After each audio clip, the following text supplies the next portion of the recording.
Hi friends, ಇವತ್ತಿನ ನನ್ನ recipe ಬಂದು ಹಾಗಲಕಾಯಿ ಗೊಜ್ಜನ್ನ ಮಾಡಿ ತೋರಿಸ್ತಾ ಇದ್ದೀನಿ. ಇವಾಗ ಅದಕ್ಕೆ ಏನೇನು ಇಂಗ್ರೀಡಿಯೆಂಟ್ಸ್ ಬೇಕು ಅಂತ ನೋಡೋಣ.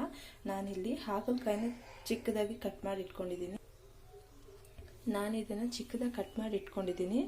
ಇದನ್ನು ಬಿಸಿ ನೀರಲ್ಲಿ ಸ್ವಲ್ಪ ಉಪ್ಪು ಹಾಗೆ ಅರಿಶಿಣನ ಹಾಕಿಬಿಟ್ಟು ನೆನೆಸಿಟ್ಕೊಂಡಿದ್ದೀನಿ. ಯಾಕೆಂದರೆ ಇದು ತುಂಬ ಕಹಿ ಇರೋದ್ರಿಂದ ಸ್ವಲ್ಪ ಕಹಿ ಬಿಟ್ಕೊಳ್ಳಿ ಅಂತ. ನೆಕ್ಸ್ಟ್ ಇದಕ್ಕೆ ಕಡಲೆಕಾಳನ್ನ ಬೇಯಿಸಿಟ್ಕೊಂಡಿದ್ದೀನಿ ಸ್ವಲ್ಪ. ಹಾಗೆ ನೆಕ್ಸ್ಟ್ ಆಲೂಗಡ್ಡೆನ ನೋಡಿ, ಒಂದು ಆಲೂಗಡ್ಡೆನ ಚಿಕ್ಕದಾಗಿ ಹಚ್ಚಿಟ್ಕೊಂಡಿದ್ದೀನಿ. ಇವಾಗ ಫಸ್ಟ್ ಒಗ್ಗರಣೆ ಮಾಡ್ಕೊಳ್ಳೋಣ. ಒಂದು ಪಾತ್ರೆಗೆ ಎಣ್ಣೆ ಹಾಕ್ಕೊಂಡಿದ್ದೀನಿ. ಎಣ್ಣೆ ಬಿಸಿ ಆಗಿದೆ. ಇವಾಗ ಒಂದು ಸ್ವಲ್ಪ ಸಾಸಿವೆನ ಹಾಕೋತಾ ಇದ್ದೀನಿ. ಅದಕ್ಕೆ ಒಂದು ಈರುಳ್ಳಿ ಹಾಗೆ ಸ್ವಲ್ಪ ಕರಿಬೇವಿನ ಸೊಪ್ಪನ್ನ ಹಾಕೋತಾ ಇದ್ದೀನಿ.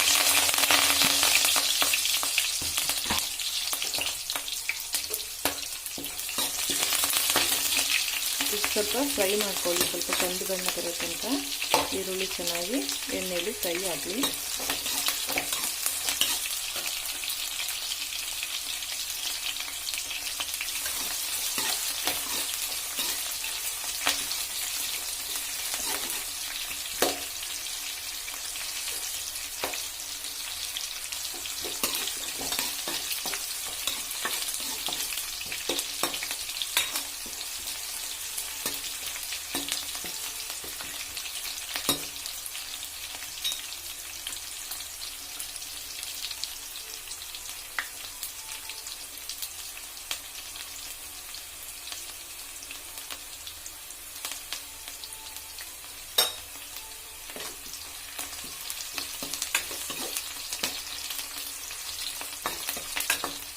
ಇವಾಗ ಈರುಳ್ಳಿ ಬೆಂದಿದೆ.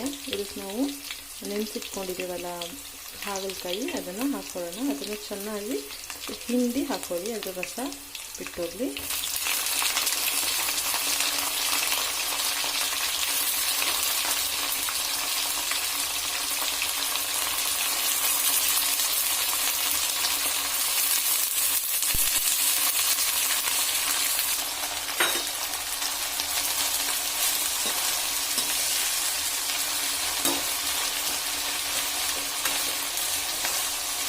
ಇದು ಒಂದು 5 ನಿಮಿಷ ಎಣ್ಣೆಲಿ ಹಾಗೆ ಫ್ರೈ ಮಾಡ್ಕೊಳ್ಳಿ. ಇವಾಗ ಚೆನ್ನಾಗಿ ರೋಸ್ಟ್ ಆಗಿದೆ. ಇದಕ್ಕೆ ಇವಾಗ ನಾನು ಆಲೂಗಡ್ಡೆನ ಸೇರಿಸ್ಕೊತಾ ಇದ್ದೀನಿ. ಹಾಗೆ ಕಡಲೆಕಾಯಿ ಸಹ ಹಾಕೋತಾ ಇದ್ದೀನಿ. ಇದನ್ನು ಚೆನ್ನಾಗಿ ಮಿಕ್ಸ್ ಮಾಡಿಕೊಂಡು ಸ್ವಲ್ಪ ಹಾಗೆ ಎಣ್ಣೆಲೆ ಬೇಯಿಸ್ಕೊಳ್ಳಿ.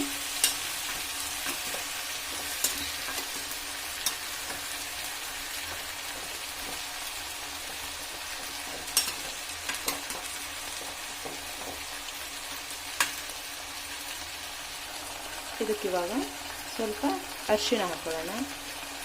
ಹಾಗೆ ನಾನು ಇಲ್ಲಿ ಕಲ್ಲುಪ್ಪನ್ನ ಹಾಕ್ತಾಯಿದ್ದೀನಿ. ನಿಮಗೆ ಎಷ್ಟು ಬೇಕೋ ಅಷ್ಟನ್ನು ಉಪ್ಪನ್ನ ಸೇರಿಸ್ಕೊಳ್ಳಿ.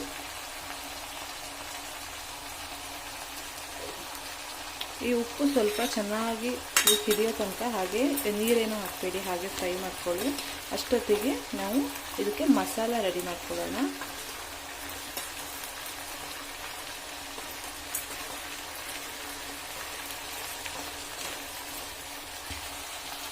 ಇವಾಗ ಇದಕ್ಕೆ ಮಸಾಲ ರೆಡಿ ಮಾಡ್ಕೊಳ್ಳೋಣ. ಅದಕ್ಕೆ ಏನೇನು ಬೇಕು ಅಂತ ನೋಡೋಣ. ನಾನಿಲ್ಲಿ 1 ಕಪ್ಪು ಕಾಯಿ ತುರಿ, ಒಂದು 4 ಲವಂಗ, ಒಂಚೂರು ಚಕ್ಕೆ, ಹಾಗೆ ಬೆಳ್ಳುಳ್ಳಿ, ಈರುಳ್ಳಿ, ಸ್ವಲ್ಪ ಜೀರಿಗೆ ತಗೊಂಡಿದ್ದೀನಿ. ನೀವು ಚಕ್ಕೆ ಲವಂಗದ ಬದಲು ಬೇಕಾದರೆ ಗರಂ ಮಸಾಲಾನ ಯೂಸ್ ಮಾಡ್ಕೋಬೋದು. ನಾವು ಇದನ್ನು ಇವಾಗ ರುಬ್ಕೊಳ್ಳೋಣ. ನೋಡಿ, ಇವಾಗ ಇದು ಫ್ರೈ ಆಗಿದೆ. ಇದಕ್ಕೆ ನಾನಿವಾಗ ಒಂದು ಸ್ವಲ್ಪ ನೀರನ್ನು ಹಾಕೋತಾ ಇದ್ದೀನಿ. ಸ್ವಲ್ಪ ಹಾಕ್ಕೊಳ್ಳಿ ಸಾಕು.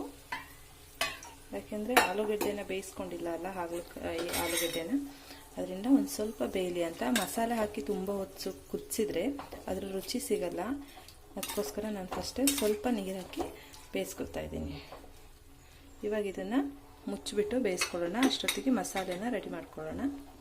ನೋಡಿ, ಇವಾಗ ಆವಾಗನೇ ತೋರಿಸಿದ್ನಲ್ಲ ಐಟಮ್ಸ್ನ ಹಾಕ್ಕೊಂಡಿದ್ದೀನಿ. ಇವಾಗ ನಾವು ಇದಕ್ಕೆ ಸ್ವಲ್ಪ ಕೊತ್ತಂಬರಿ ಸೊಪ್ಪನ್ನ ಹಾಕೋತಾ ಇದ್ದೀನಿ. ಹಾಗೆ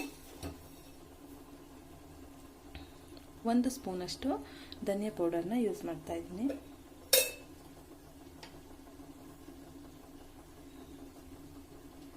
ಈಗ ಇದು ಚಿಲ್ಲಿ ಪೌಡರು, ನಾನು 2 ಸ್ಪೂನಷ್ಟು ಚಿಲ್ಲಿ ಪೌಡರ್ನ ಹಾಕೋತಾ ಇದ್ದೀನಿ.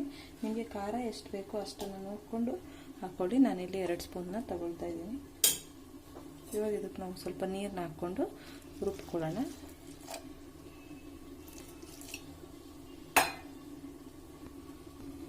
ನೋಡಿ ಇವಾಗ ನುಣ್ಣಗೆ ರುಬ್ಕೊಂಡಿದ್ದೀನಿ. ಮಸಾಲ ರೆಡಿಯಾಗಿದೆ. ಇವಾಗ ಹಾಗಲಕಾಯಿ ಸ್ವಲ್ಪ ಹೊತ್ತು ಬೇಯಲಿ, ಆಮೇಲೆ ಈ ಮಸಾಲೆನ ಅದಕ್ಕೆ ಆ್ಯಡ್ ಮಾಡ್ಕೊಳ್ಳೋಣ.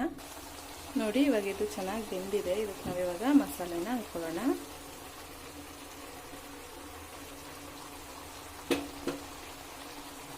ನಿಮಗೆ ಎಷ್ಟು ಥಿಕ್ನೆಸ್ ಬೇಕು ಅಷ್ಟನ್ನು ನೀರನ್ನ ಹಾಕ್ಕೊಳ್ಳಿ. ನಾನು ಸ್ವಲ್ಪ ಗಟ್ಟಿಯಾಗಿ ಮಾಡ್ಕೊತಾ ಇದ್ದೀನಿ, ಅದರಿಂದ ಸ್ವಲ್ಪ ಕಡಿಮೆ ನೀರನ್ನ ಹಾಕೋತೀನಿ.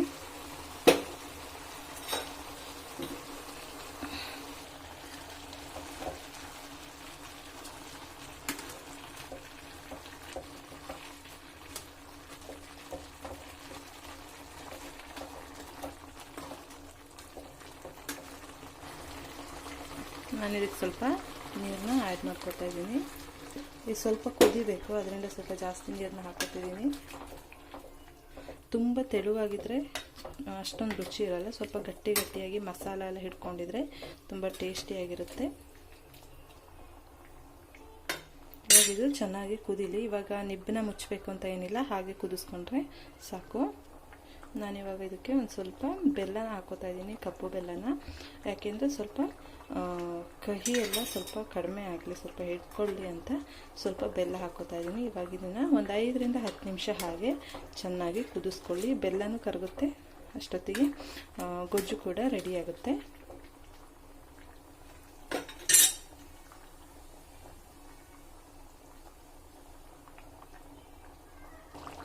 ನೋಡಿ ಇವಾಗ ಇದಾಗಲೇ ಚೆನ್ನಾಗಿ ಆಗಿದೆ. ಇನ್ನೊಂದು ಸ್ವಲ್ಪ ಹೊತ್ತು ಕುದ್ರೆ ಸಾಕು. ಚೆನ್ನಾಗಿ ಕುದೀತಾ ಇದೆ. ನೋಡಿ ಎಷ್ಟು ಚೆನ್ನಾಗಿ ಕಾಣಿಸ್ತಾ ಇದೆ ಅಂತ ಹೇಳಿ. ಸ್ವಲ್ಪ ತೆಳುವಾಗಿದೆ, ಸ್ವಲ್ಪ ಗಟ್ಟಿಯಾಗೋ ತನಕ ಬೇಯಿಸ್ಕೊಳ್ಳಿ.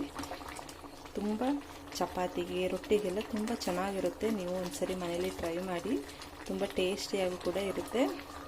ಕಹಿ ಇದನ್ನು ಹಾಗಲಕಾಯಿನ ರಾತ್ರಿನೇ ಕಟ್ ಮಾಡಿ ಈ ಮೊರ ಇರುತ್ತಲ್ಲ ಅಕ್ಕಿ ಕೇರೋದು, ಅದಕ್ಕೆ ಹಾಗೆ ಹರಡಿಸ್ಕೊಂಡು ಇಟ್ಕೊಂಡ್ರೆ ತುಂಬ ಒಳ್ಳೆಯದು. ಅದು ಸ್ವಲ್ಪ ಕಹಿನ ಎಳ್ಕೊಳ್ಳುತ್ತೆ, ಕಹಿ ಕಡಿಮೆ ಆಗಿರುತ್ತೆ. ಪರವಾಗಿಲ್ಲ, ಕಹಿನ ಚೆನ್ನಾಗಿ ಇಷ್ಟಪಟ್ಟು ತಿನ್ನೋರಾದರೆ ಹಾಗೆ ಮಾಡ್ಕೋಬೇಕು ಅಂತ ಎಲ್ಲ ಕಟ್ ಮಾಡಿದ ತಕ್ಷಣ ಮಾಡ್ಕೋಬೋದು. ನಾನು ರಾತ್ರಿನೇ ಕಟ್ ಮಾಡಿ ಇಟ್ಕೊಂಡಿದ್ದೆ. ಹಾಗೆ ಉಪ್ಪು ಮತ್ತು ಅರಿಶಿಣನ ಬಿಸಿ ನೀರಲ್ಲಿ ಹಾಕಿ ಅದರಲ್ಲಿ ಹಾಗಲಕಾಯಿನ ಹಾಕಿಟ್ರೆ ಅದು ಸಹ ಕಹಿನ ಸ್ವಲ್ಪ ಬಿಟ್ಕೊಂಡು ಕಹಿ ಅಂಶ ಕಡಿಮೆ ಆಗುತ್ತೆ. ನೋಡಿ ಇದು ಇವಾಗ ರೆಡಿ ಆಗಿದೆ. ನಾನು ಗ್ಯಾಸ್ ಆಫ್ ಮಾಡ್ಕೊತಾ ಇದ್ದೀನಿ. ನೋಡಿ ತುಂಬ ಚೆನ್ನಾಗಿ ಬಂದಿದೆ, ತುಂಬ ಟೇಸ್ಟಿಯಾಗೂ ಇರುತ್ತೆ. ನೋಡಿ ನೀವು ಒಂದ್ಸರಿ ಮನೇಲಿ ಮಾಡಿ ಟ್ರೈ ಮಾಡಿ, ತುಂಬ ಚೆನ್ನಾಗಿರುತ್ತೆ. ನನ್ನ ಈ ವಿಡಿಯೋ ನಿಮಗೆಲ್ಲರಿಗೂ ಇಷ್ಟ ಆಗಿದೆ, ದಯವಿಟ್ಟು ಲೈಕ್ ಮಾಡಿ, ಶೇರ್ ಮಾಡಿ, ಸಬ್ಸ್ಕ್ರೈಬ್ ಮಾಡಿ. ನಾನು ಇದೇ ಥರ ಹೊಸ ವಿಡಿಯೋಗಳನ್ನ ಅಪ್ಲೋಡ್ ಮಾಡ್ತಾ ಇರ್ತೀನಿ. Thank you.